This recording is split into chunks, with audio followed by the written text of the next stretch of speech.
How's it going, everybody? Back again. It's been a little bit. Been working. It's just kind of how it goes. Today, my guest is Paige Beauchemin. She's running for CD2 in New Hampshire, so the seat currently held by Maggie Goodlander. She's running in the primary against her, trying to sort of carve out a spot and create a little bit of distinction between our candidates. So, without further ado, I'm going to bring in Paige now. Paige, how are you doing? I'm doing great. I'm very excited to be here with you. Thank you. I will warn, I have 3 kids home on a snow day today, and they probably won't come in, but 3 kids, you don't know. Hey, it's our first big storm of the season, so I completely understand how it goes. We're all trying Yeah. to juggle a bunch of balls or Yeah. balance a bunch of spinning plates, whatever it is. So, cool. So, Yeah. let's just kick things off. One of the Yeah. main planks of your platform is sort of the buzzword right now, affordability, but I think that kind of obfuscates the actual problem, right? Because something that I think people get kind of sick of is sort of the political rhetoric that just gets repeated over and over again until you become numb to the terms that people are saying. It's really about cost of living. And there's a whole bunch of different ways that we can go about this. And I think a lot of the aspects that are important for people to understand is the ways in which they're interconnected, right? So Mhm. you are professionally a nurse. And Mhm. so you're there front lines all the time seeing the negative effects of the way our current healthcare system is set up. Now, there's a lot of complaints about the way the ACA operates, specifically because Mhm. it's direct subsidies carved out to sort of prop up private insurance companies, which still, even at a subsidized rate, kind of gouge us on what we pay every month. And realistically, if you're looking at the sort of the Like international scope of things, most countries it's free at point of service. And so you've stated that you are for universal, affordable, high quality healthcare, including drug prescriptions. What's your position on something like a single payer system or Medicare for all, as people have talked about? I am 100% a Medicare for All person. It's an existing system. It's something that we could easily as transforming an entire healthcare system. It's one of the easier things we could do because the existum already exists. So scaling is usually easier than completely rebuilding something. Obviously, there's a lot that goes into that. I am not a health insurance expert. I'm a healthcare expert. So I understand how much it's needed. I know that, like you just said, every other wealthy country has healthcare for all. And for a long time, I mean, I have felt like there's got to be a better way. There's got to be a better way. But I totally like fell into that belief that they told us, well, where is the money coming from? Where is the money? And I'm like, oh, I don't know. I don't know. I'm not a political person. I don't know how to do that math. I guess if you're telling me that it can't happen, I guess it can't happen. And so now, Right. even as far as last year, that was like not something you would say, like Medicare for all. And now suddenly everyone's like, all the bets are off. Like, F it. Like, we're going to say what we need again. And there's that, like, it's even funny to me that we have to talk about it. And I feel that way about like everything because it's so obvious to me. But like, there's no reason we shouldn't all have healthcare. It is a human right. I mean, if you have not been the person that has to say, "Hey, I'm sorry we're discharging you, and I know that you're unhoused and you have nowhere to go to after this, but I have to discharge you." If you're not the person that has to say that to somebody, if you're not the person who has to say, "Hey, I'm glad you came into the free clinic. Turns out what you have is a urinary tract infection, but we don't have the funding to actually give you the medication for it. Now you just know you had it. So good luck and go drink some cranberry juice." Right. If you haven't, if you're not the person that had to say that to somebody, I don't think you have a right to say that there's no way that we can do it. If you think there's no way that we can do it, you get to go tell the patients that they don't get care. That's kind of how I feel at this point, that I feel so strongly about this. Yeah, and well, so my thing is like to go, this is going to touch on a couple different topics that we're going to get to later in the conversation. But when I hear the how do you plan on paying for it, my immediate question is like, well, how are we paying for all those tax cuts for billionaires? How are we paying It's for the incredible defense spending budget that we have that perpetuates uh, hard power internationally as opposed to soft power efforts? Like, right.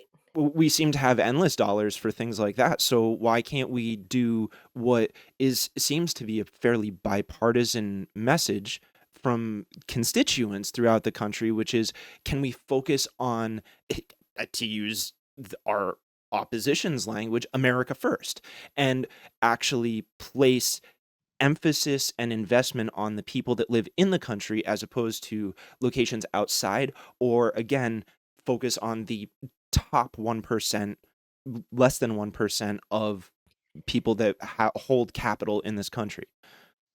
Mhm. I mean, there's no reason that we can't do that or that we shouldn't do that. It's just not happening because of who is in leadership right now.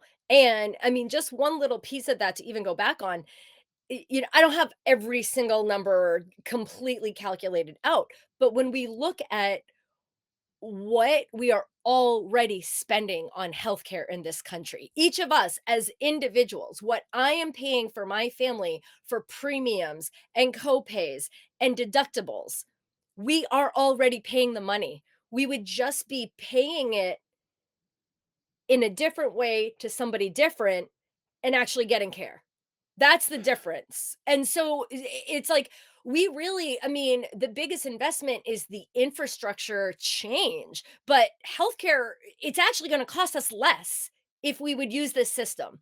Plus we would have better preventative care, we would have better healthcare overall, so we would have better health of people, right? Whenever you can do preventative care, you're decreasing costs overall anyway. So we're already saving money that way.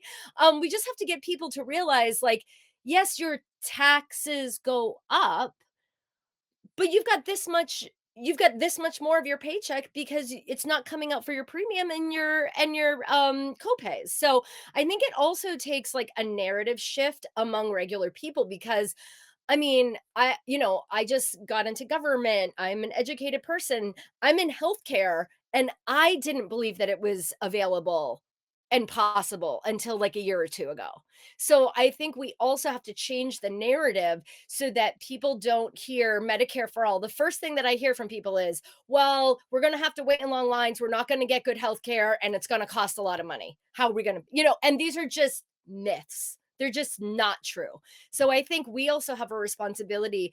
Um, and this gets to the other point is that what what constituents want on both sides of the aisle and what people in leadership roles think people want or prioritize, the worlds are so far apart. And as a working person, that has been one of the most eye-opening observations that I have seen.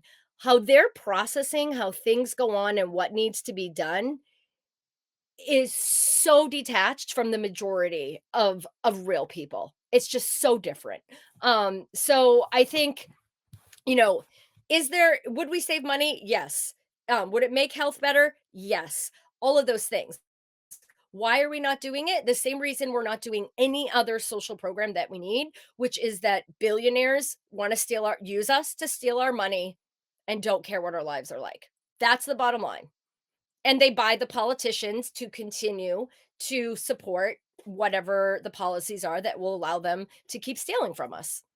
Right. Yeah, exactly. So there's a couple different points that I could follow on here, but I think Yeah, go for yeah, it. no, the easiest thing to for me to sort of follow that up with, because I think like I can get into my personal anecdotes as a union member who works on movies, right? I'm a member of IATSE. I A couple years ago, I saw after several strikes happened, the industry in this country more or less collapse and it's trying to bounce back now. A big part of that Wow. was because um, here in the US, y- it's part of our system, part of our business system is to make sure that employers provide health insurance for workers, right? Now, that costs a lot of money. And we saw a lot of Right. jobs go overseas in large part because workers in other countries, film workers in other countries, they are directly subsidized by their governments to cover their health care. So American union workers were more expensive hour for hour than those international workers. And so that undermined Yes. the market here.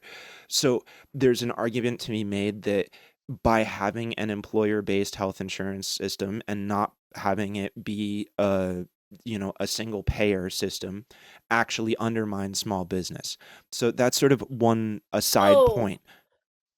I mean, even further than just your example, um, certainly, what happened in your situation is that the business moved, say out of state, right? That business existed, it was going to keep existing, so it moved it out of state. But what you also have is, imagine how many people I'm sure you know personally who have great ideas for small businesses, and the only thing stopping them is that they won't have health insurance. Right. Right. I Exactly. mean, I don't mind sharing, and my husband doesn't mind. We I w we're partners, and then I wanted to start a business, and it's out there now. We got married at City Hall so I'd have health insurance. We didn't tell anybody. Nobody Right. knew we got married. Because I need health insurance. Now, we're both okay with it. I don't know if that's fraud. I mean, we're married.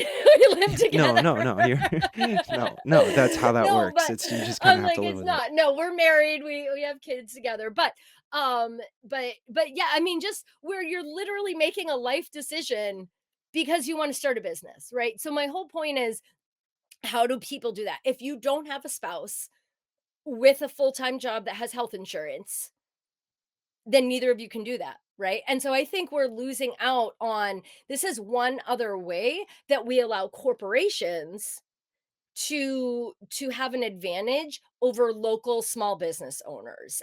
It's a Right. huge advantage they have, right? They get it for way less. They, like Walmart, they do the like their self-insured program, so they Right. manage their own insurance for their own employees. We can't get a small business can't compete with that. So I do think that healthcare, when we talk about like a single payer system, we leave out the economic part of that. That economic argument should be a much stronger argument. And as we're saying this, I wonder if that is intentionally left out because it makes so much sense. Yeah, I mean, You know, that's definitely that's certainly something that I wonder about myself. But so something I yeah, do want to kind of touch on here though is because you yeah, to your point, we're dealing with a top versus bottom thing. And for I think a lot of elected officials when they actually make it to DC, right? mm, There's the concern that a lot of voters have, and I think this is really the part that matters the most to regular working class people is they think like, okay, yeah. well, I can elect somebody that I feel like I agree with their policies and they're running on promises and yada yada yada. And the second they get elected, they get bought out by lobbyists. So my question to you is Yeah. let's hypothetically say that you do beat out Congressman Goodlander currently, and then you Mhm. win in the general against Lily Tang Williams. What is your sort of mental strategy? What's the way that you find yourself thinking about steeling yourself and fortifying yourself against those corporate interests and like when they come to you with a lot of lobbying money or a lot of support where you're in sort of a smaller space, you don't necessarily have cameras on you and your constituents can't hold your feet to the fire. How do you plan on addressing that pressure? Yeah, I mean, I think this is a really, it's a common question, although I think people don't actually ask it. So I'm really glad that it's like on everybody's minds, but nobody asks it out loud. Um, and I have several different answers. So I'll try not to be rambly with them. But the first one is, I sincerely believe that there are signs beforehand of somebody's character and integrity. And I can say that this isn't necessarily having to go with integrity doesn't necessarily go with how much money you make. That's not what I'm implying. But what Right. I'm saying is that as a working person who has struggled, I have a face If I am selling out to a lobbyist, I have stories, I have faces, I have family and friends that I can relate that damage to. It is going to impact me more than somebody who has never had to deal or never been exposed to anybody who's actually suffering. And so I think that it's something that it's almost something I can't even explain because it is so ingrained in me. And I didn't share this, but I mean, I went to 8 schools by 8th grade. I graduated living in a trailer park. I was unhoused throughout my childhood. We were on government assistance the whole time. I have witnessed real suffering. I have experienced real suffering. And for me, this is one of the reasons I think it's so important to send regular people, um, because I think I know what that trade-off is, and I feel that very deeply. Another thing is, balance is very important to me. So the balance of I say the physical, mental, emotional, and spiritual. And I do a lot to be very intentional about that. And I've seen therapists for 25 years. I've been with my therapist for 13 years, and I stay consistent with that.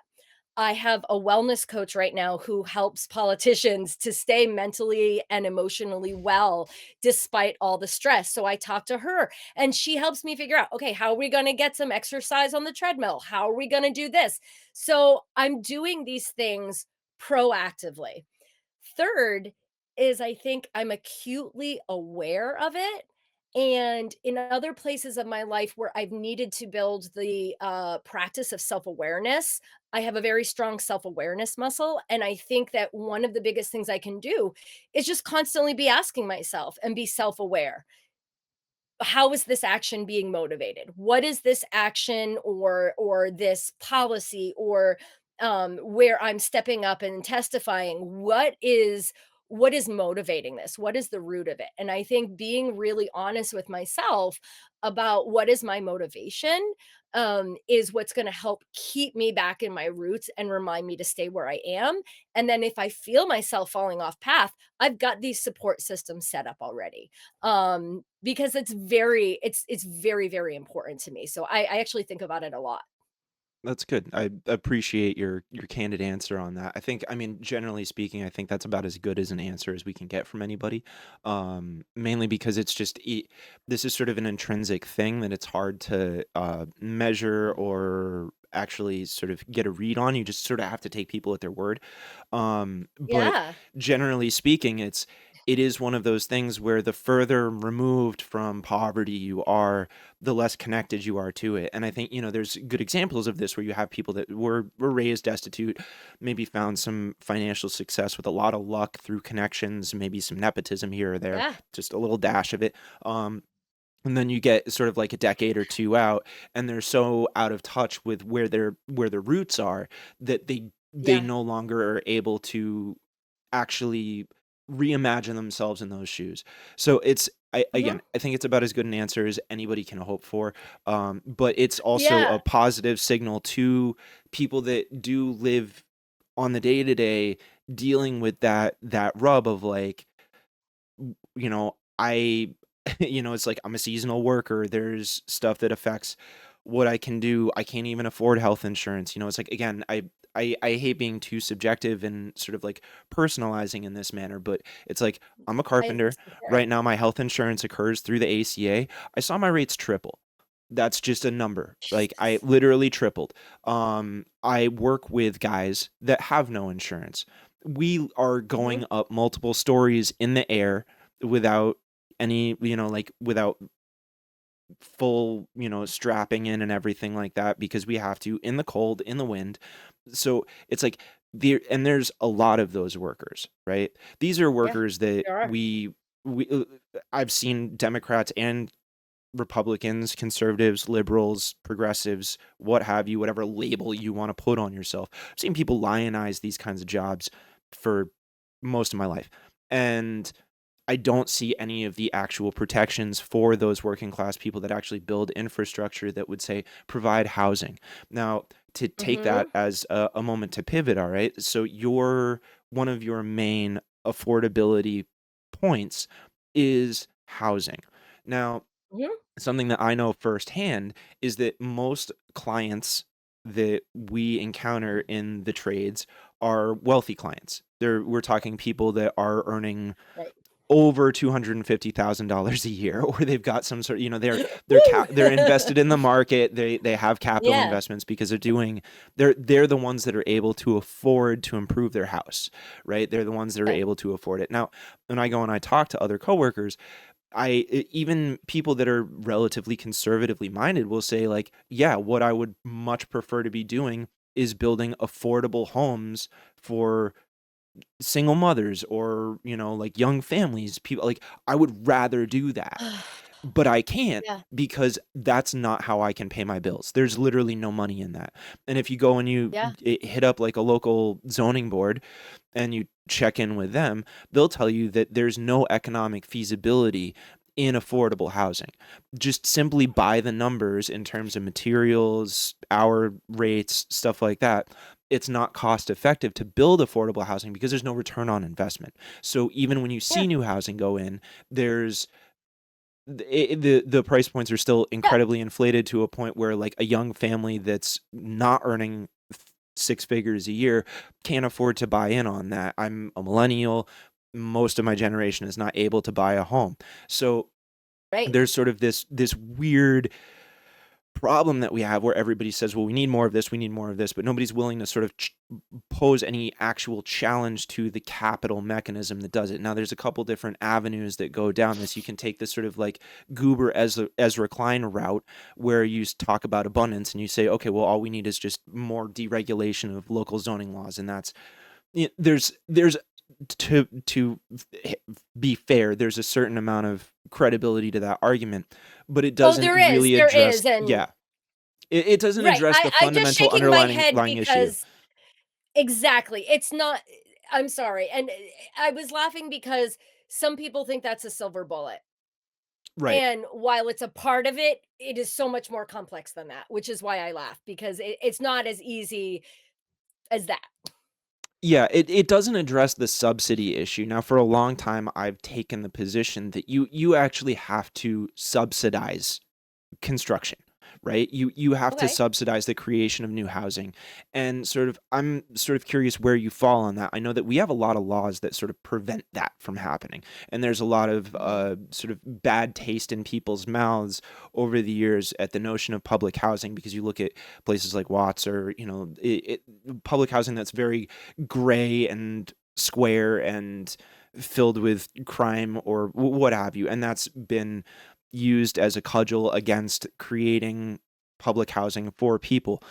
Now, this is one of those instances where I would say, actually, I think there's validity in the way that we look at, say, the ACA. Maybe this is an entry point to make things more palatable for people, where you actually have government subsidy that allows for the opportunity to create new housing opportunities.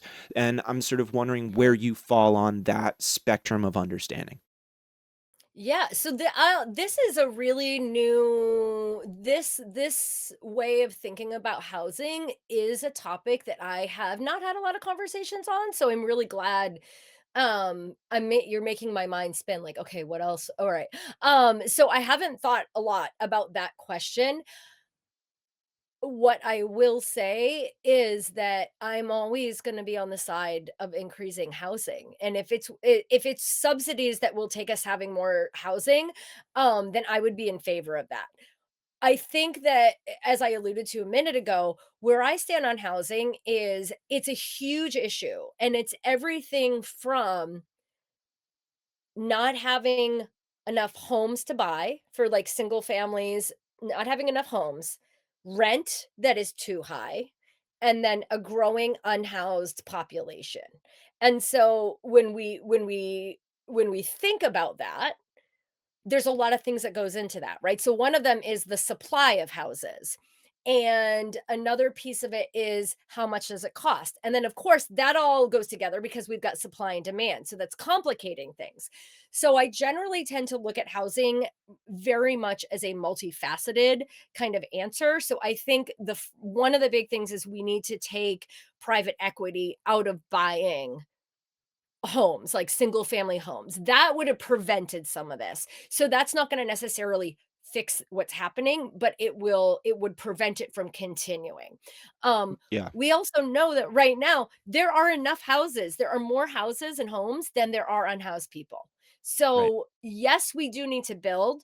Also, we need to be thinking about how we think about housing and how we feel as a community that is allowing wealthier people and private equity to be buying up homes while other people are unhoused. So I again I have not looked too much into the policy around that, but I would love to do more research on that specifically.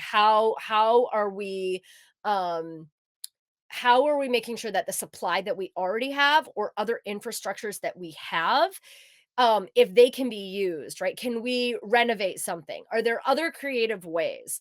I would say that what you're suggesting, again, I don't know a lot about it yet, and I want to learn more. Absolutely. If we need to subsidize, that's what we need to do to get people housing. I mean, to me, this is like healthcare, right? Housing is healthcare. It's the same thing. You're not healthy if you're not housed. Right. Well, you're And if talking you're about housed something and that not has healthy, inelastic demand, right? Like you're talking about right, something like that is it's a non-negotiable. You need a roof over your head it's the a same way you right. need to be It's a healthy. human Yeah. right.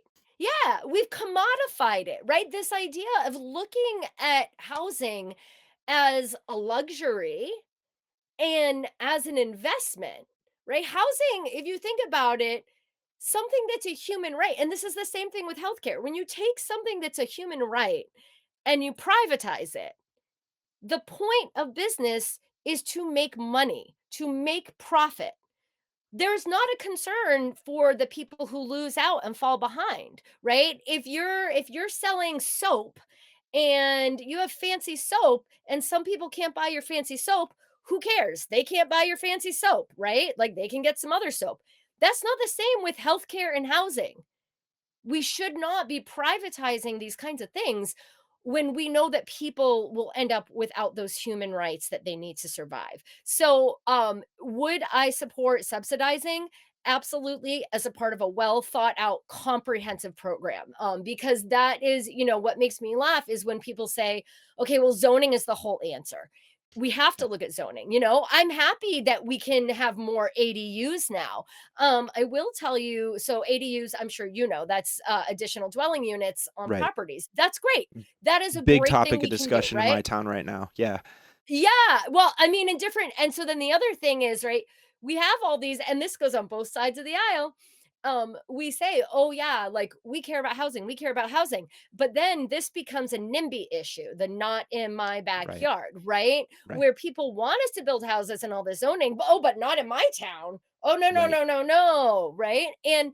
But here's the thing, coming from a city, that's easy for me to say, but there is legitimacy to that argument in some cases where they're saying we do not have the utilities infrastructure, right? The sewage, the water, the things like that. They literally cannot handle the utility needs and sanitation for certain communities, right? So I Right. think um I just think we're talking, or not us, but like the conversation is just being talked around and talked around. It's so comprehensive. And what strikes me is that everybody is talking about it non-stop.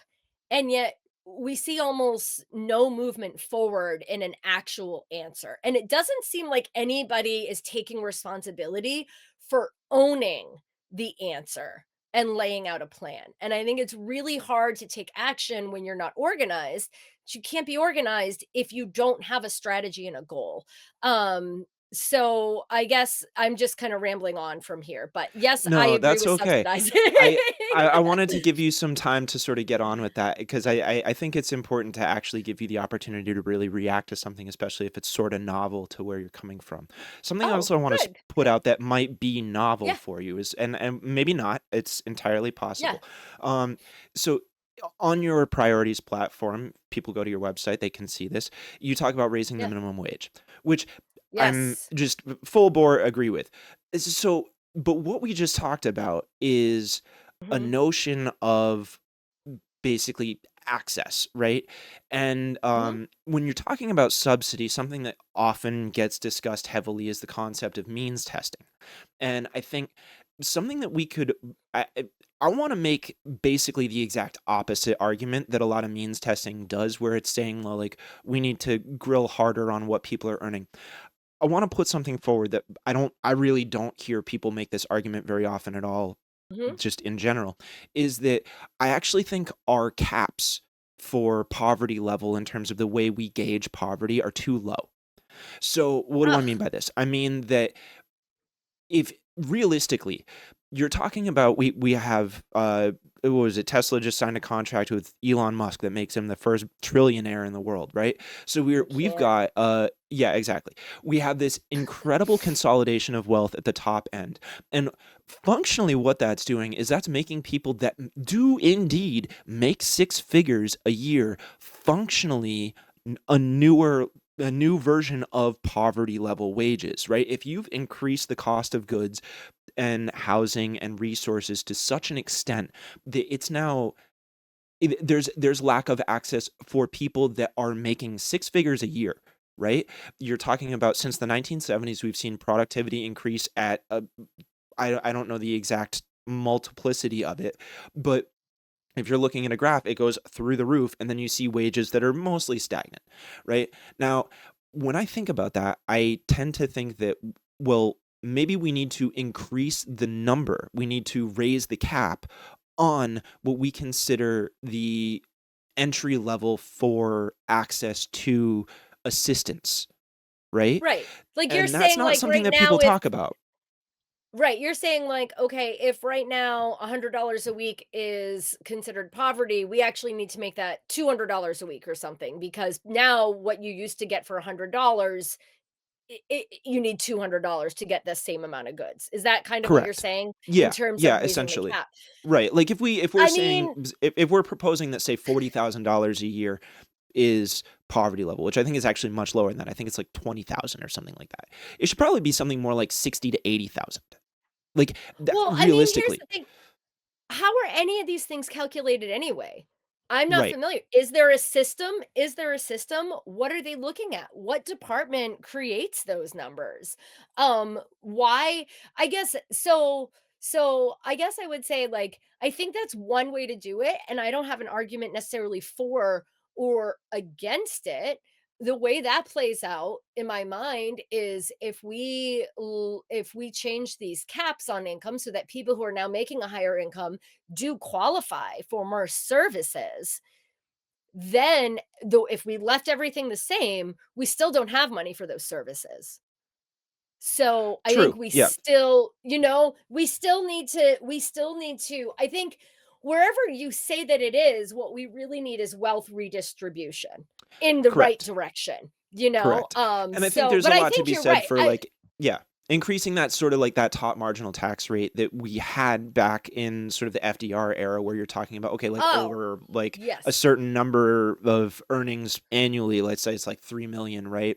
The second you make 4 right. million, you are now taxed 70% of that extra $1 million, right? So you're Yes, paying $700,000 in taxes on that $1 million, right? That's a way to capture that money. Now, right now in this country, we do the inverse, where we actually give tax breaks to that number, right? Which is insane. So, and it that's is that's where the literally the definition of insane. Like, it right. makes I'm gonna start a show with my daughter who is 11, and she's gonna do, like, one of these because kids, there's no, like, BS. She'll just be like, "That's stupid. Who would do that?" And you're like, "Oh, yeah." Yeah. Like, like, Yeah. it's so simple when you just tell them. You're like, "How do I explain this to a 10-year-old?" And it's, like, all clear. Like, that's Right. dumb, right? Like, And this sort of loops back around to our argument before of yeah. like, well, wait, how do we afford those tax breaks? You know what I mean? Like, is it when people ask, how do you afford the health insurance? It's like, well, no, how are you affording, like, cutting our government and revenue so much? Um, so Well, there's and certainly that argument to be made. what really bothers me about a lot of that too, though, is that I mean, this is just like kind of tangential, but it's adjacent. The idea that these top corporations and billionaires who are getting all of these tax cuts their employees are the ones who are frequently the ones who do qualify at the existing poverty levels Right. already, and they're getting the subsidy. So we are literally paying for their employees' wages, and Right. they're getting the tax breaks. I mean, Right. that makes me I feel like that is what I would stop right there. I've been seeing this idea where if your employee is I mean, if your employees make so little that they qualify for, like, services, that the company would be charged that dollar amount and a fine. Right, and that's basically going to the Walmart argument where it's like they pay their employees so little that their employees have to go on food stamps, so the government's sort No, of right? But essentially double McDonald's, subsidizing. Right, they're Amazon, yep. yeah. Yeah, Yeah, I the think government that's has to something pay that needs to twice. stop. Right. Yeah. Yeah, Right. You're paying in the form of the tax cut for the billionaire, but you're also paying in the form of having to provide the subsidy for the low wage worker who now can't correct. qualify to who can't pay Yeah. pay enough to buy groceries, which coincidentally they're likely spending at Walmart, right? Like you are so you're now I just tripled over can't. on right. And so this is we're dancing around the sort of late stage capitalism argument here, but we won't get too much into that Oh, right now. I do want to sort of pivot a little bit to sort yes, of this. whatever you want. Um, you've got a main plank of your priorities is money in politics, right? Now, Yeah. something we can discuss here is Citizens United. And we just sort of like pretty straightforward yes or no, like would you vote to repeal Citizens United? Absolutely. I'll present the bill to do that, Yeah. please. Like Yeah. like, Yeah. are you kidding me? Yes, yes, that is the simple yes, I would do that. Cool. So and then just in general, uh, you've got a lot of sort of direct call outs against PAC money. Um, Mhm. and just and this connects to the Citizens United concept of like viewing corporations as people.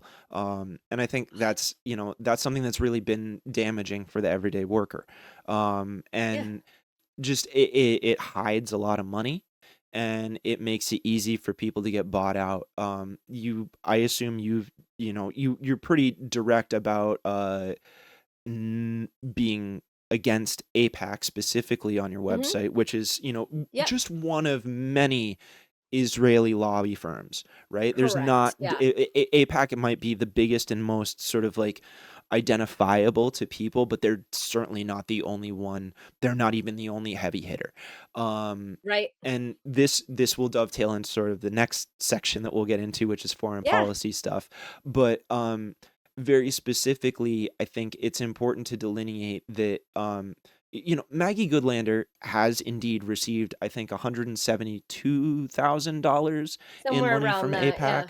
Yeah, something in that neighborhood. I mean, this is something we can verify on trackapac.com. But Right, yeah. but this is sort of like, and I'm not necessarily asking you to attack her directly, but we're talking about needing to create distinction between the two of you as candidates. Sure. And Yeah. we can be very open about the fact that she is doing her absolute best to combat sort of some of the Trump administration policies. Uh, I she mean, I was would just maybe not argue that, but sure. Yeah, I look, like, I mean, so there's sort of a double standard there, right? Like, because she's out here making this sort of promotional ad with somebody else who I fundamentally detest, Alyssa Slotkin, and I don't really understand why we're lionizing a CIA operative to be advocating for everyday people, especially after, we recently, we're doing this interview sort of right after Thanksgiving. We just had the Afghani national who so unfortunately and deplorably killed two National Guard members mhm, in DC.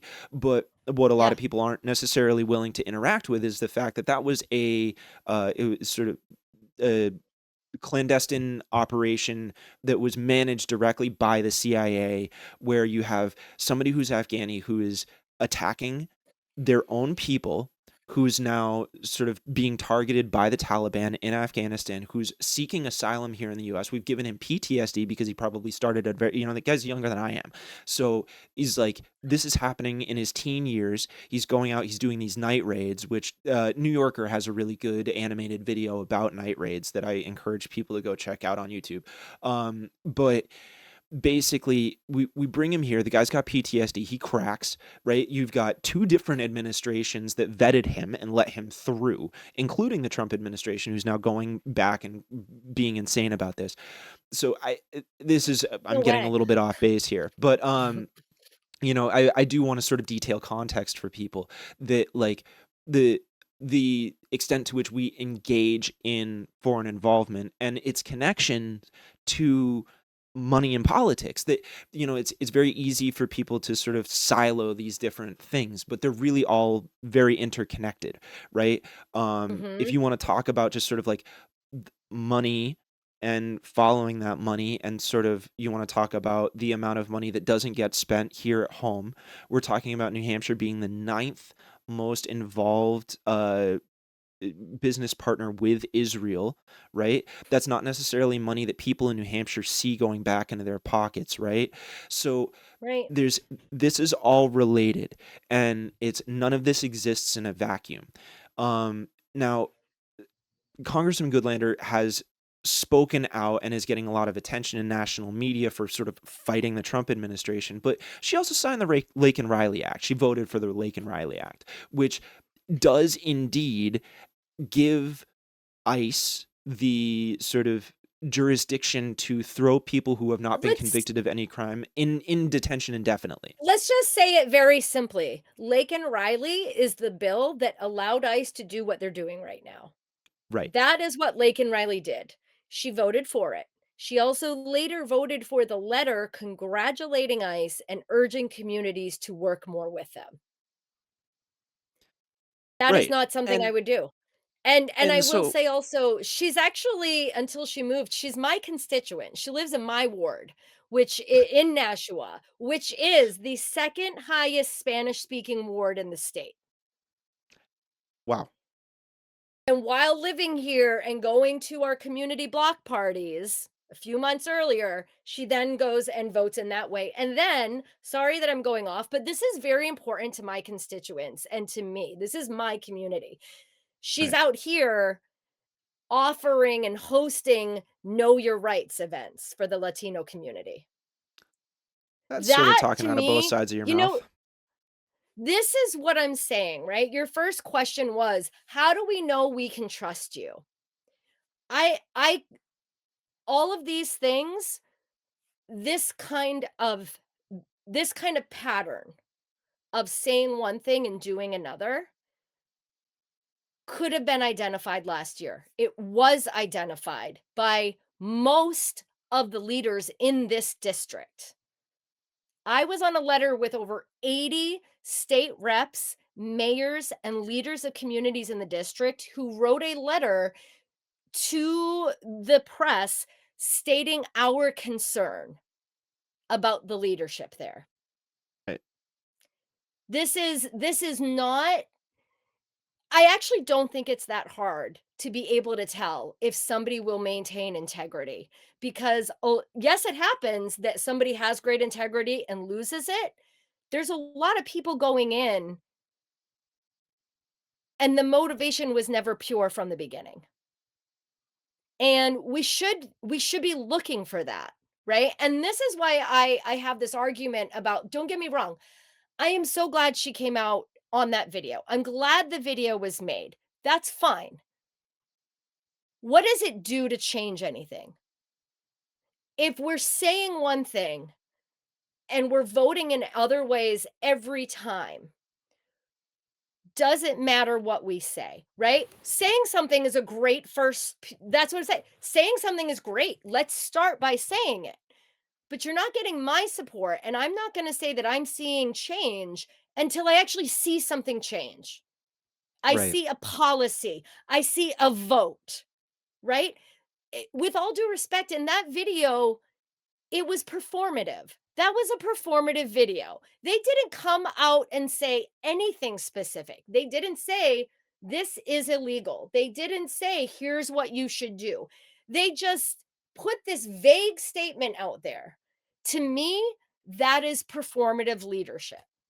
Well, it's like, and I mean, what they were saying too is so silly, right? Because it's like, follow the law, right?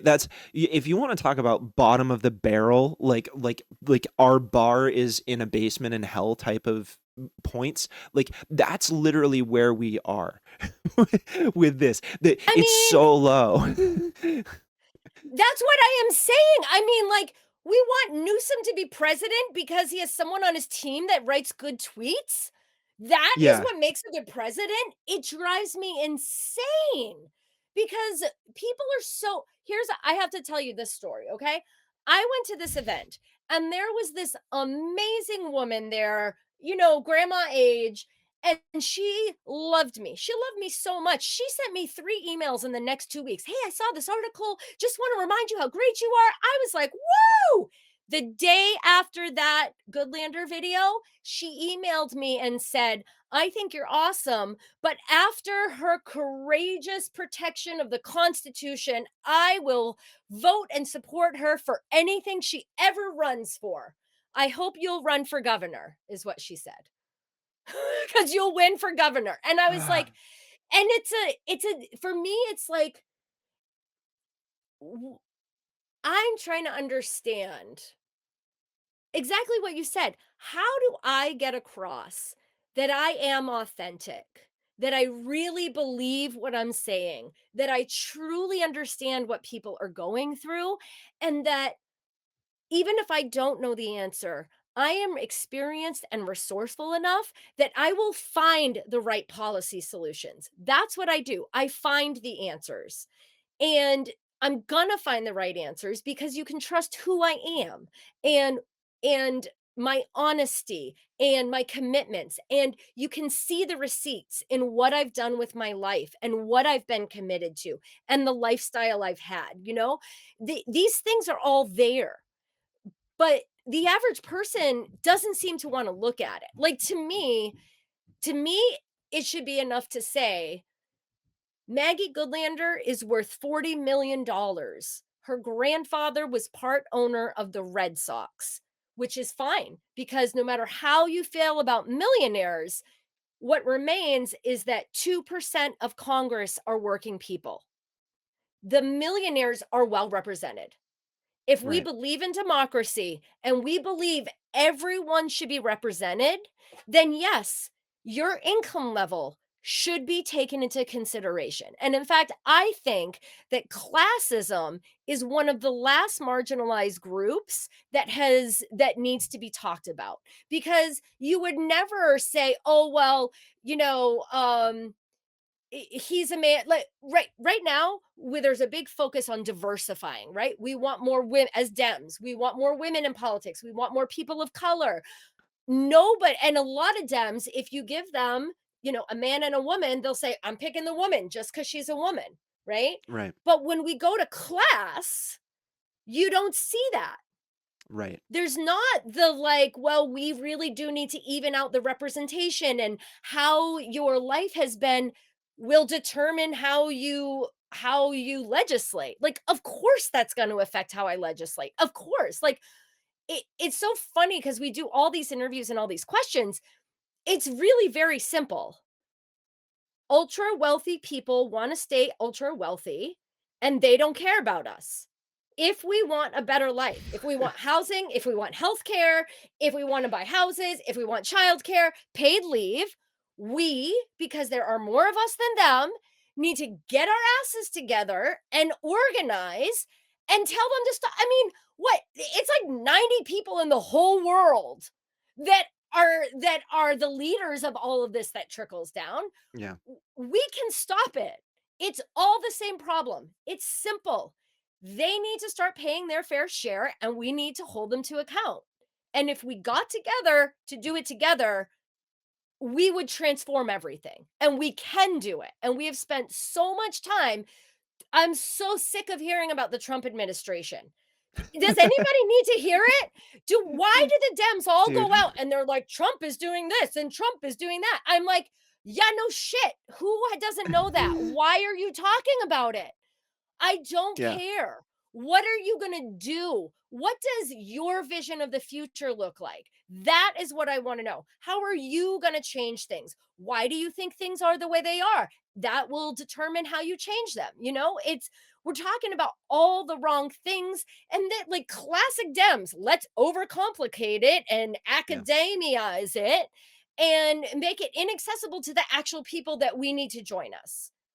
I could Right. go on, So Carter. I'm I sorry. know you're good, you're good. No, but so you did do a really interesting thing though, which I think is like, and this is Uh-oh. sort of pivoting off my direction, but I'm okay with it because this is like one of my like pet peeves, right?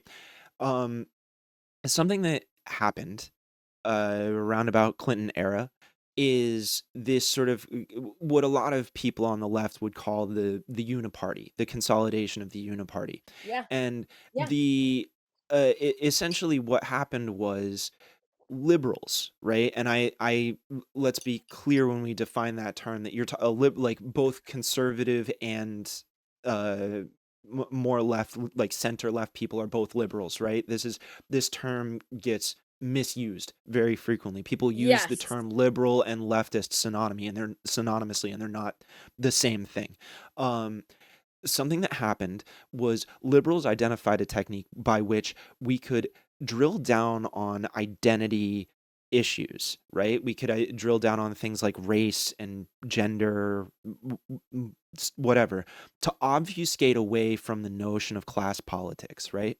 And then a follow up to that, which happens where I've seen a lot of people on the left, especially people that do consume things in a very academic way, uh That's such a sort nice of way to say it, but yeah. they took the bait, right? They basically ate the bait on it, and now they think about things in this woke politics kind of way, where it's very much so about the identity of people, and we need to create space for people of different experiences. And yeah, sure, great.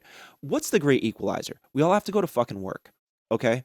At the end of the day, it doesn't matter what color your skin is or what plumbing you have or how well your body functions based off of your genetic makeup. We all need to earn money in order to survive in this world. That's just sort of the most rudimentary way that things exist. And what that means is that class is the great equalizer. Now, by distracting away from class arguments and focusing on identity politics, it allows for the people that do exist within those subsets of identities that are on the higher end of the class spectrum to continue to win favor and curry favor while still maintaining the consolidation of the upper class to subjugate the lower class. So you can have identity politics that still harms people who are subjugated with by using the mechanism that you're trying to raise people up with to actually beat them down. And that's sort of like the greatest trick the Democratic Party ever pulled, to Well, yes, and use it's a and I think that the folks like a lot of this stuff, right? A lot of these policies, it's like the strategists at the top of the party come up with this idea and then like everybody below them like plays into it for different reasons. And right. one of the reasons I think the Dems do is because it's such a great way to feel better about your white guilt. Right? Like you can be Yeah. if you're not worried about class, you can say I care about trans people, I care about people of color, but then you don't actually have to do anything to dismantle your own privilege. But Right. you're Well, good cuz you're out there a fighting for it. exactly, and a really good metric for this, right? Something that we can see that's very Ooh. tangible is the fact that both Pappas and Goodlander just voted to condemn socialism.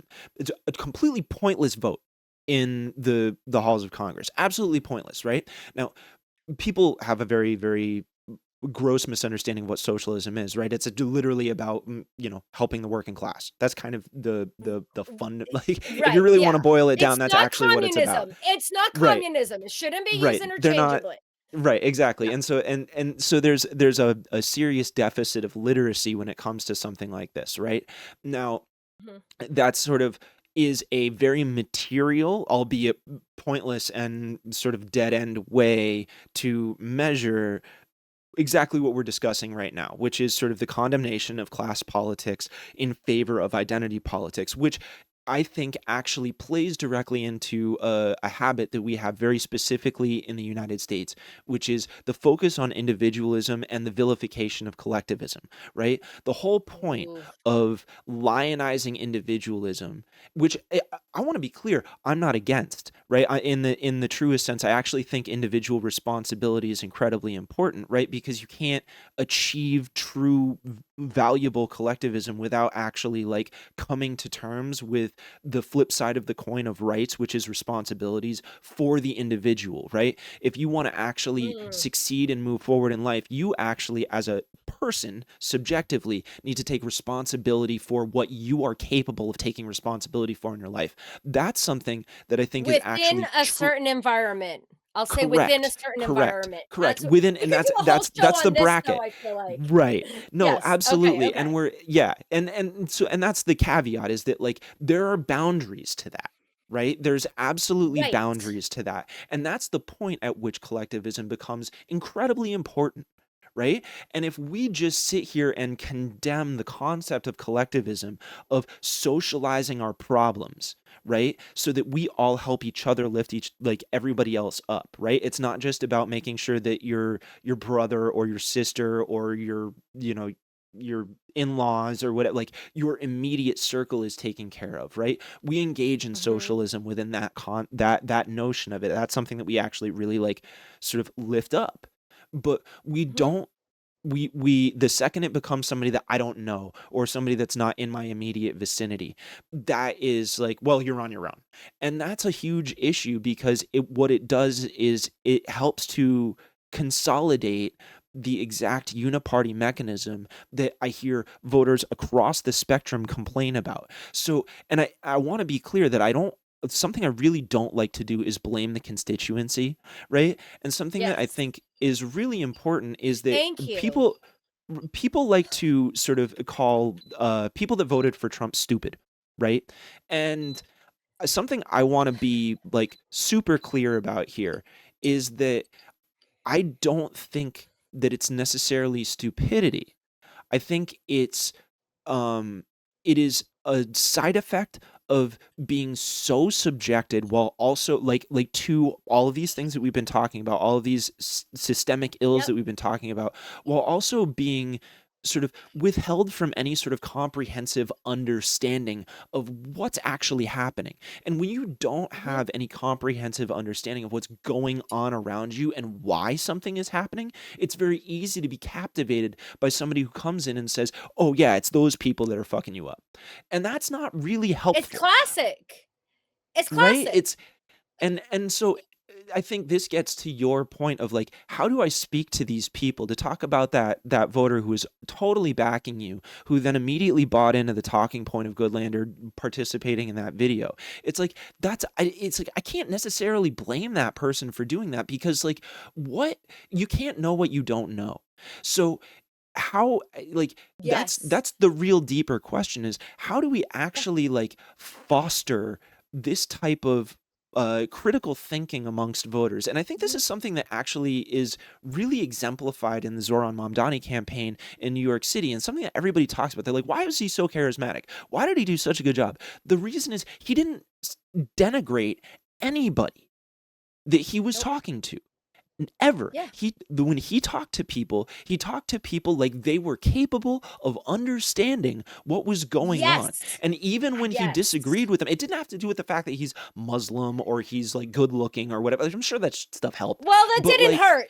The good right, looking right. It didn't did hurt. it Let's certainly be the good things honest. It definitely didn't didn't hurt. hurt. But There's a reason but people like Luigi Mangione too. So let's just no, you're not wrong. And I mean, like to be more topical about it. I mean, there are a lot of new photos of him showing up in court today that I've seen people on the it's internet like, thirsting over. But to get away from the point of it, like he's the real thing is like when people want to, they're like, well, he has all this charisma, and they talk about it like this some mystical thing. You know what the charisma is? It's just being able to to use a really stupid slogan that people use all the time, is meet people where they're at and not disrespect them, right? It's like, you It's know like what? I be actually kind. believe you, right? It's just I believe you that you're not dumb. You know what I mean? Like It's a I'm not going to it's a make sense that of presupposition, humility. I right? think it's a sense of humility, like knowing like he exudes that he doesn't think he's better than you. And that's what Right. it is. People think politicians give off a vibe that they think they're better than everybody. Right. And so I agree with you. And I actually I'm really glad you brought this up. This so my website is like the that's more of a placeholder. I've got a more comprehensive one with all my platforms coming out. But what it'll also have is some of the goals of how this campaign is a little different. And what I didn't share was, well, my whole story of how I became a state rep, which is just basically that I was not a political person.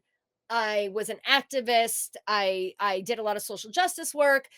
Didn't think that politics was accessible to me. Ended up that I just fell into it. But the point that I'm getting to is that once I realized how accessible it pissed me off so much because I realized that one of the other tactics of this class war is I knew they were trying to keep us like sick and stressed and poor, but it the accessibility to civics education is intentionally kept inaccessible from the working class. There is not an effort to educate us. And I think that goes back to also what you were saying about blaming the constituency. There's a lot of more affluent Dems who like to blame the constituency for not coming out or for not doing this or not doing that. When the reality is that nobody's actually making the effort to make sure that they know how to engage. And so, as a working person that realized how accessible it was and how much I could make a difference with a very small amount of information, I actually designed my own like Civics 101 class that I have been offering since I became a state rep in 2024. Right now, I've gone to Girl Scouts, I've gone to Dem groups, I do it once a month and it is so simple, but most people don't know the levels and branches of government. And that right there would help people understand why they should vote at their local and state elections, right? But most people don't get what those levels do. They also don't understand how a bill is made. They don't know where to look for bills. They don't know what it means. They don't know who to tell when they don't want that bill to pass. They don't know who to go to when they want legislation written. They don't know these things. And so a part of this campaign is I'm not just going into communities to tell people about myself and talk at people. Part of this campaign is I believe that working people are capable of engaging in politics and that they can comprehend it and that they can engage. And I want to help give them the education so that they feel empowered and confident to be able to do that. So that's actually a huge piece of our campaign that I think is pretty different and is rooted in the fact that I'm a working person and I went through it and I'm seeing, why isn't my sister as involved as I am? She's a maintenance director at a vacuum manufacturing company. This isn't the stuff she talks about, but when I talk to her about it, she loves learning about it. So like how do we bring those disengaged people not just because they're sick of politics but because they feel like it's inaccessible. So that's one of the things that I'm really really trying to work on that I think will help improve politics overall. Yeah, and I think that's incredibly admirable, frankly. Just because it's like like the opacity of people at the top and the way that they feel inaccessible, it just doesn't that is the main thing that I see making folks around me go like, yeah, man, it's fucked up. Nothing we can do about it. It's always been like this. They're just always going to do that. It's what it is. And everybody's so checked out. Like this is something I literally hear on job sites. And it's like Okay, man, Absolutely. like I don't like fucking I don't care even blame anymore. you. Yeah, yeah, I don't even blame you, Yeah. man. Like that's real. Like that I get it. Like um Yeah.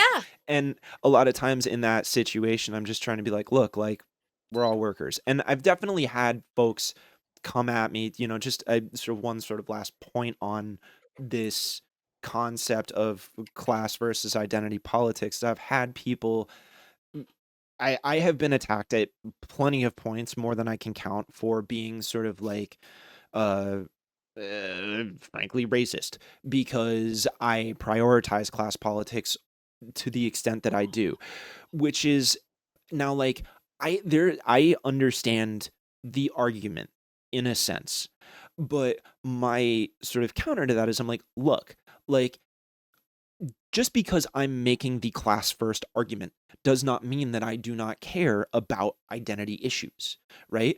Mm. My point sort of comes from the Adolph Reed school of thought, the Adolph Reed Jr. school of thought, which is basically that like until you are solving the ubiquitous class-based issues, it's very difficult to identify exactly what's not working when it comes to identity-based issues.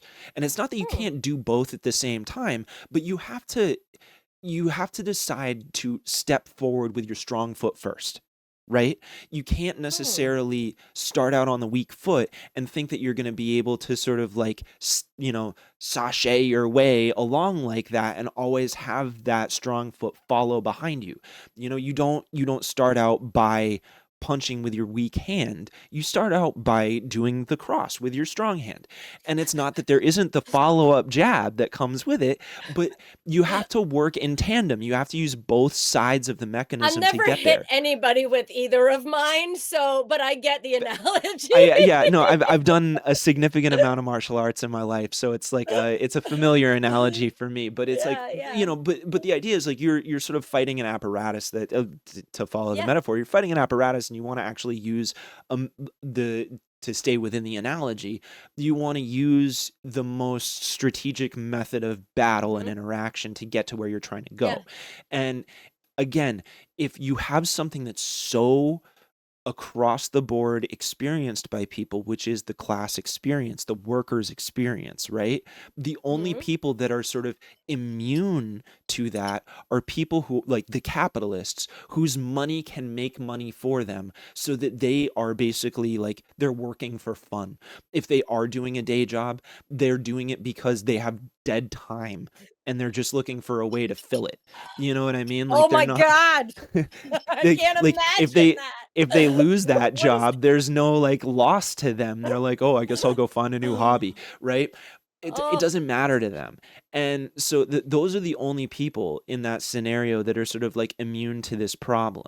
And yeah. that's your break point. And so I think it's very easy for somebody who's like, you're running for CD2, which actually wraps all the way up to the North Country.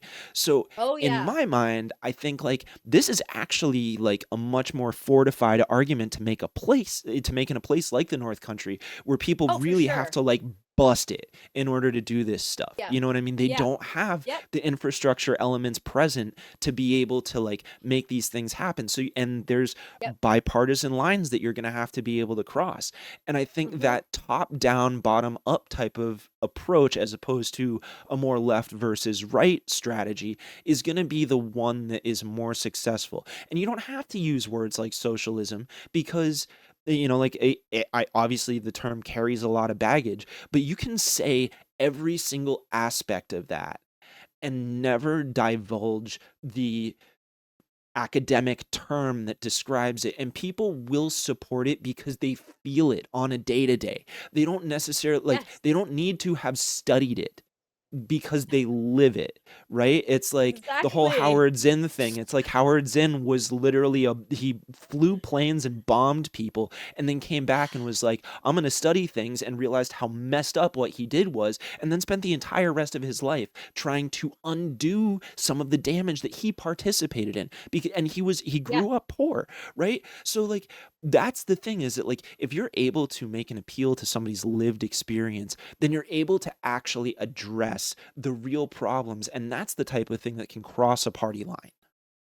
That's exactly and that is the point. I mean, I I am extremely progressive to just lay it out on the table because I'm talking Sure. to you. I am on the board of the House Progressive Caucus. So I'm like, I'm the third most progressive person in the state house. No, I'm just kidding. We're all no, but I mean, I'm there's no ranking. I'm Picking sorry, favorites. everybody. Yeah. I'm kidding. Yeah.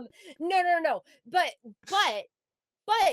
one thing that's really interesting is so all of us in the progressive caucus, not all of us, but like most of the board and a bunch of us being in the state house all day is very, very stressful. So we usually go out to lunch together. So somewhere near the end of the session, we're all talking and we start talking about our service, like when I did food service here, when I did food service there. And I'm like, is there anybody at this table that has not had like a retail or food service job in their life? And no, there wasn't.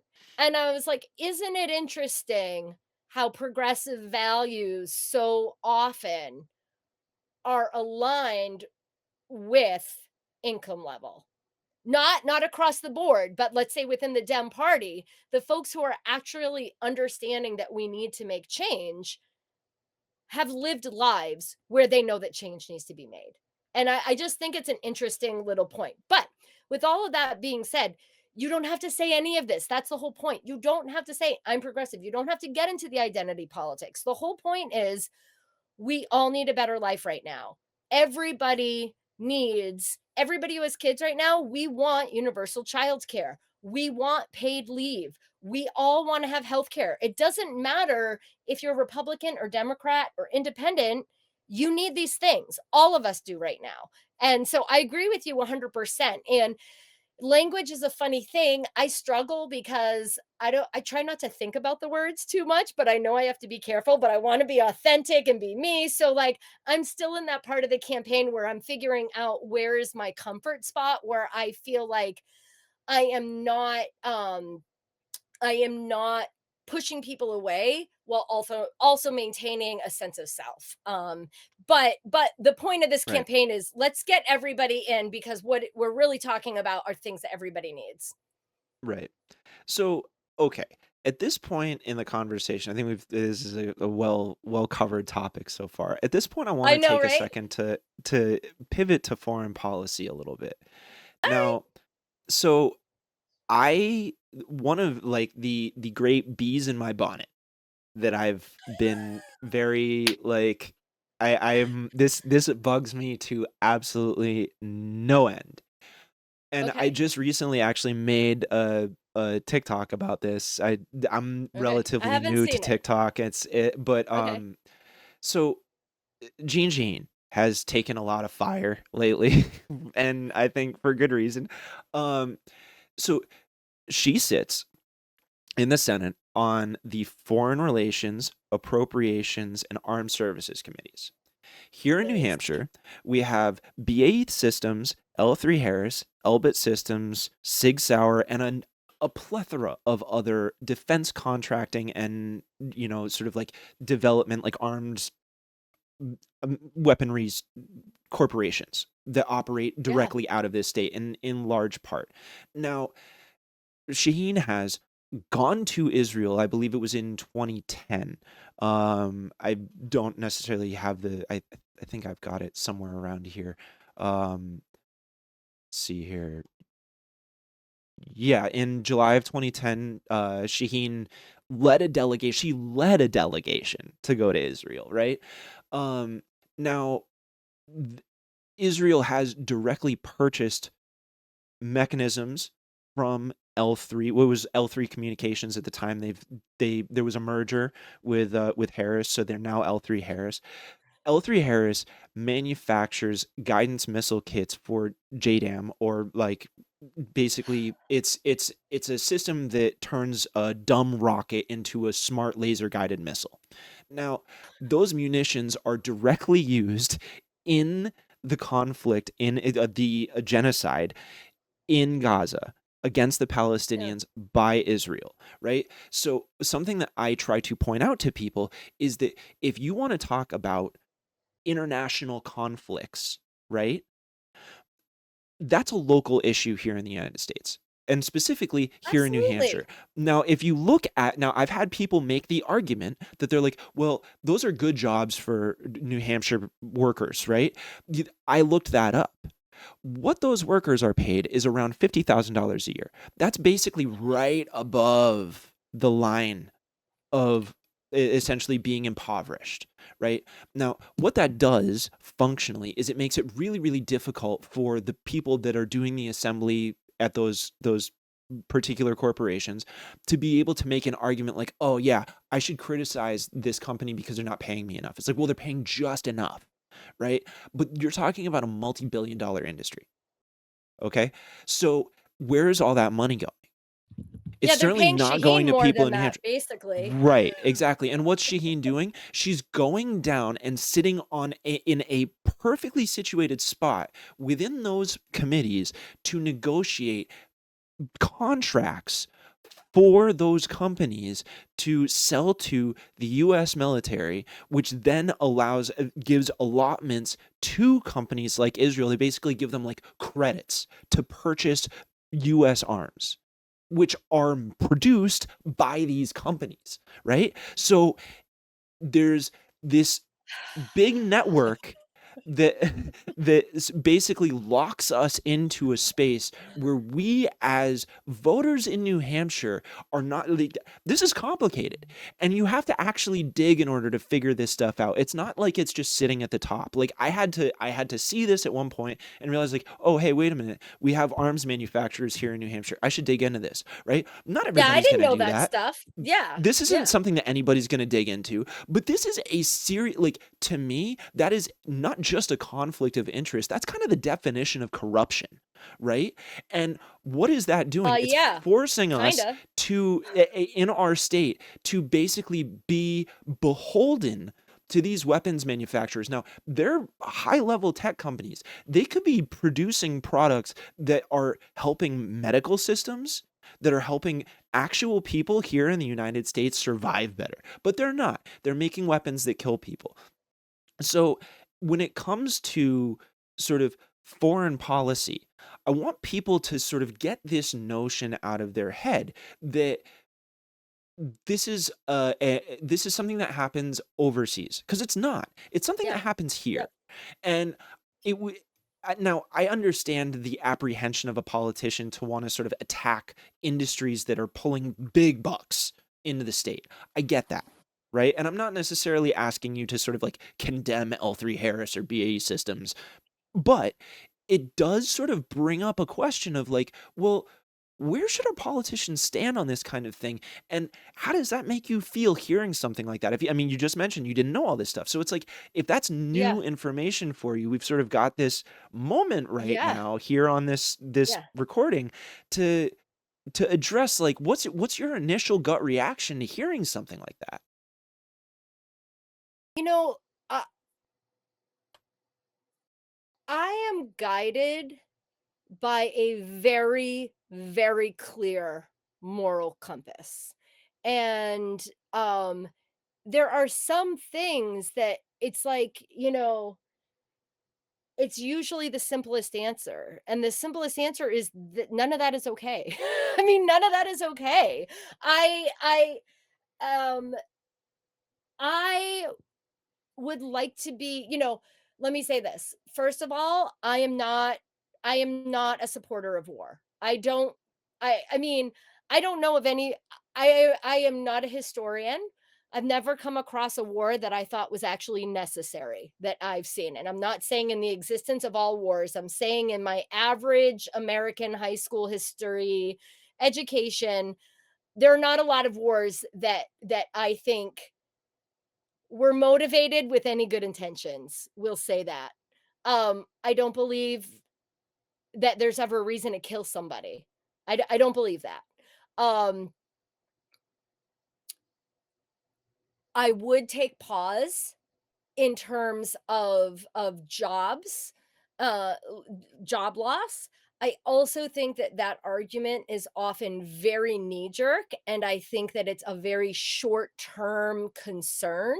And I think that what we often need to do is, of course, we can't just like, let's say let's say we ended all the contracts, right? And they're all going to shut down, which is not what's going to happen anyway.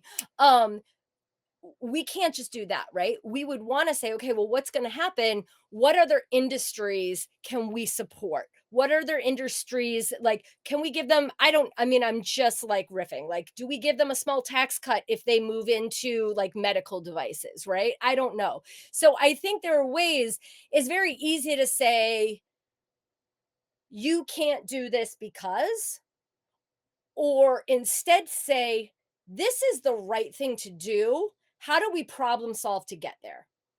And I might not have all the answers right now, but I know what the right answer is. And the right answer is, it's not okay to kill people. And it doesn't make sense to be spending money sending it out of our country to kill people when we have hungry, unhoused people here. That, again, that's simple. Talk to my 10-year-old. Should we send money out of our country to kill people, or should we feed and house people here? It's not that complicated. Yeah, I think ultimately we're dealing with a situation where we have to like actually step back and really think about what it is that we want to do in a situation like this. We're talking about something that's existed for a really long time. And this is probably a good place for us to end because I think it comes down to like ultimately like a lot of different aspects of our broader notion of like what's the direction of this country at the end of the day. And I think this is something that Mhm. actually should be appealing to the America First crowd. Right now, I don't mean that in like the Nick Fuentes kind of way. I fucking hate that guy. What I mean when I say that is that if we want to look at a country like China, right? Now, Mhm. you take, I understand there's, we've got a lot of red baiting that's happened over a long time that makes people hate China, and there's very, very valid criticisms of China as it exists currently. But what I think they do well is that they have stated, and there's stuff that bears this out. There's interviews, there's content that the articles and whatnot that address this, where China has said like we're honestly like not that interested in trade ultimately. Like anything that exists, we want to be able to just produce it ourselves. And if the U.S. actually wants to compete, right, then maybe we need to start turning to that ourselves. So there's the notion of like the whole tariff nonsense. Um, that would be I actually wouldn't necessarily disagree with that if there was actually an infrastructure for production here in the United States, right? Like there's an argument to be made that tariffs are useful when you have the manufacturing base to back it up, which we don't have. NAFTA basically offshored all of that stuff back in the 90s. That's just a thing that happened. We basically sent all those manufacturing jobs out of the country and Mhm. we became a country of consumers. Now, if we want to talk about companies like L3 Harris or BAE Systems or whatever, right?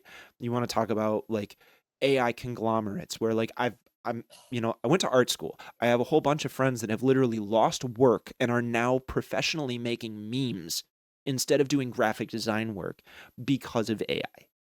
Okay, now I also have people that I know that rely heavily on AI in order to do their work, right? But that also has basically done away with the job of copywriters, right? It's like there's a lot of intricacy there. Meanwhile, like I think the fundamentally good argument for AI is like there's and you probably can attest to this. There's a lot of value for it in the medical industry, right?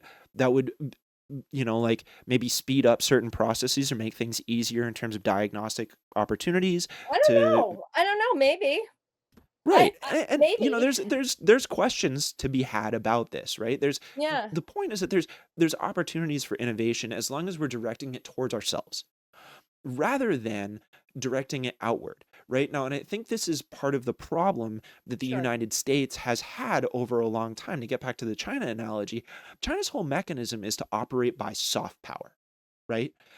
They're not interested in using strong arm militaristic actions to get things done, right? They want to use the term of somebody that I've consumed a decent amount of content of, they're basically trying to trade max, right? They're trying to like that's their real function, and we don't do that.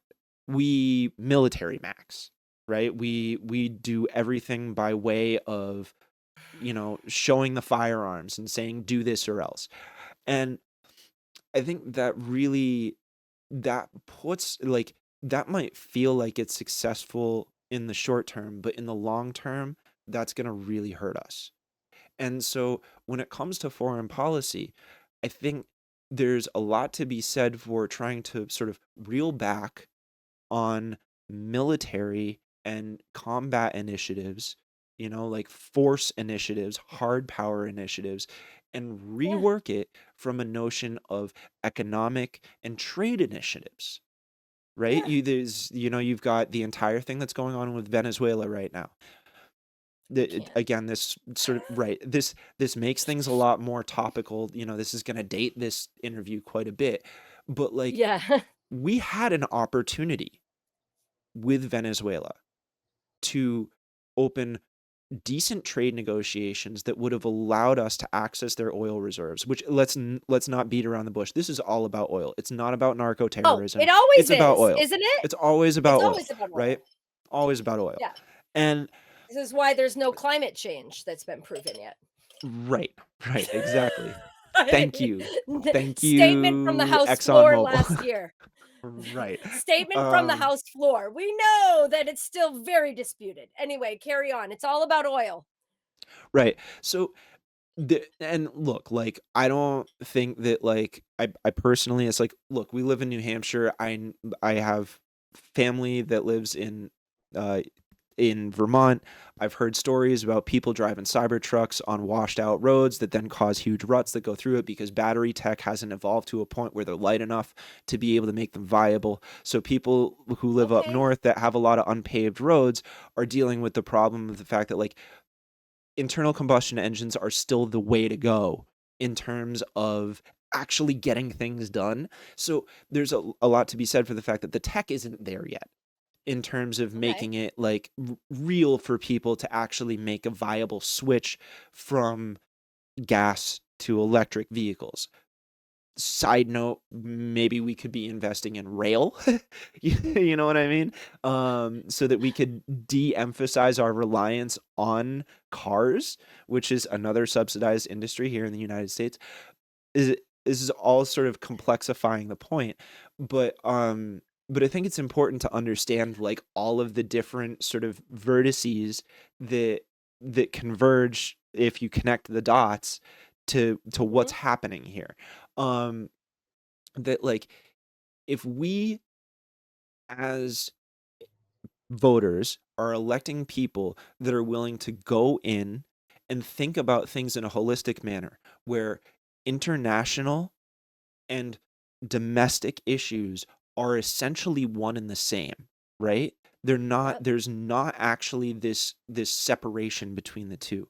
That if we look at it from that perspective and we take, as you said, a very anti-war stance on things like this, that we may find ourselves existing with a much stronger foothold in the world moving into the generations that come as climate change hits us harder and harder. And we are now looking at a world that's going to be significantly more difficult for children to live in. Those children that grow into adults are going to be dealing with a whole subset of issues that we never ever had to look at.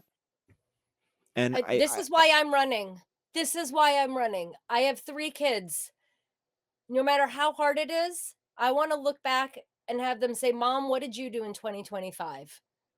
I just had to yeah, stop because they eat a lot of dino nuggets lately, but I'm thinking about climate in 30 years for them. And I'm sorry to interrupt, but, like, it hits me no, so please, hard, these are my kids are the ones who are in school and doing active shooter drills. My kids right. are the ones who are going to be handed this climate change. If it's this bad now, what is it going to be like for them if we don't make a change now? And right now, is the time. Okay, but anyway, you're saying climate change and the kids are gonna be handed this, and we're talking oil and foreign and together. Well, and I mean, I'm basically is in a lot of ways what I'm doing here is I'm not necessarily trying to ask you too much of a question so much as I'm trying to lay out a view that Yeah, I I have, and I've spent a lot of time thinking about it. But I also think that there's a yeah, lot of people that don't necessarily, they might, again, to loop back around to a point that we've sort of made over and over throughout this interview, is that people don't necessarily have to think about this stuff or read about it because they feel it, right? And maybe they mm, don't necessarily spend a lot of time mired in like the individual points or drilling down or reading tons of articles or whatever, but it's right. intrinsically experienced for folks. And Yeah, what yeah, that turns into is it turns into pain and anguish and anger at the system. And that's yeah, how you end up with people like Trump or whatever. And I think something yes, that I believe is that we're able to connect with those people and capture votes when we're able to mhm, sort of name the problem and help yes, them. It helps say in an earnest way, like, hey man, like I've been thinking about this and I'm just going to throw it out there and I want to hear what you think about it. Right? Give yes, it the Zoran Mamdani approach of I'm going to believe that you're smart enough to pick up what I'm putting down and have mhm, that person react so that you're letting them arrive at the conclusion themselves. You're not giving them a talking point, you're not selling them a slogan, you're not trying to nope, give a false bill of goods. You're actually giving people the opportunity to really think through what they want and what they believe and what they're going through in order to actually really mhm, cast a vote in a way that matters. And so yes, my question herein is essentially like, is this, do you feel like this is a mechanism by which you're trying to approach campaigning and working to distinguish yourself from somebody like Congressman Goodlander, who yeah. utilizes talking points, utilizes optics, utilizes a system that's pre-existed that a lot of people have expressed that they're very, very sick of, where you're actually giving people something to vote for as opposed to something to vote against? That is 100% what I want. I want people to be voting for hope and for our future. And I am better not using talking points. My authenticity I think comes through. But I'll say something that's actually kind of interesting, I think.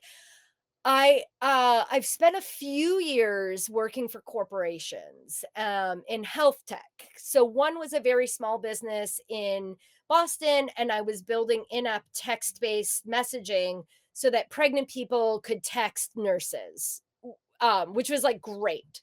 Um, and then I worked at Walgreens, which was awful. But the point being that when you're in a corporate environment, you learn about influence and you learn about how to bring people to your side by letting them arrive there themselves. And as somebody that, as my brother says, I'm a his she comes from a long line of Manchester West Side Metowns. We don't listen. We yell at you. We tell you how it is.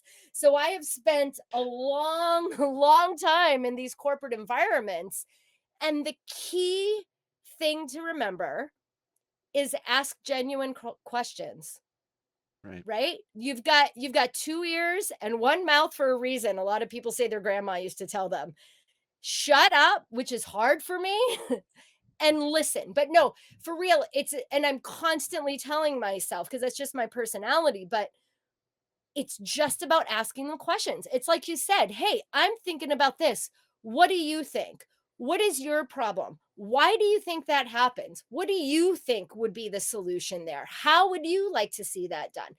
And you get a lot more info. People love to feel like they're the expert, right? And I'm not saying this as like a shtick, but like they feel good about the interaction. Their defenses are down, so they're open to thinking about it. And you've actually opened the lines of communication. And to answer your question, that is exactly what my intended method is for this campaign, is just to talk to real people in a real way. Because I agree, that is what we need to do if we want to make change. It's the only way, I believe. Awesome. Well, Paige, we've gone on for a while here, and I just want to thank you so much for taking the time today to just like talk to me about all this stuff. I know it kind of it meanders about, but I really do think that it's actually valuable for people to have something like this where you can see people that are running for like a national seat in a much more like depressurized way that's a lot more casual. Yeah. So Well, I thank really like you. thank you so much for taking the time today, Thank you. and we'll catch up about it some more at another time. Yeah. And I really appreciate this, and I encourage you to invite all the candidates on. Let's hear what everybody has to say, you know? yeah, I'm a fan of that. Post them all next to each other on the website. Let's do it. right, But right. talking is what I do best, and I'm an educator, I'm a nurse, this is what I do. I really appreciate the opportunity because it really, really is, it is the biggest challenge is that recognition. Somebody asked me last night at an event, "How do you plan to distinguish yourself from Congresswoman Goodlander?" And I rambled and I got to the actual point, which is this: it is less about me. It is less about how I'm going to distinguish myself and more about how I will get the opportunity to be in front of people to distinguish myself. And so this is one of those opportunities, and I am very, very grateful for it. So I'll come back anytime you want. All right, everybody. That was candidate for CD2, Paige Beauchemin.